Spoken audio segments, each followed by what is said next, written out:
Hello అండి. Last time full బ్లూమింగ్‌తో ఉన్న మామిడి తోట వీడియో చేశాను కదండీ!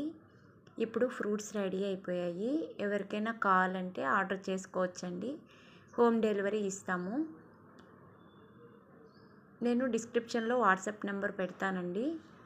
చెక్ చేసుకోండి ఒకసారి. Free home delivery for 10 kgs అండి. మా దగ్గర 6 వెరైటీస్ ఆఫ్ మ్యాంగోస్ అవైలబుల్‌గా ఉన్నాయండి. బంగినపల్లి, దసరి, కేసరి, హిమాయత్, మల్లిక రసాలు ఉన్నాయండి. అవి ఏమేమి వెరైటీస్ ఉన్నాయో కూడా నేను డిస్క్రిప్షన్లో ఇస్తాను. కావాల్సిన వాళ్ళు ఆర్డర్ చేసుకోండి. చాలా హైజీనిక్గా మీకు డెలివరీ చేస్తాం. థ్యాంక్ యూ అండి.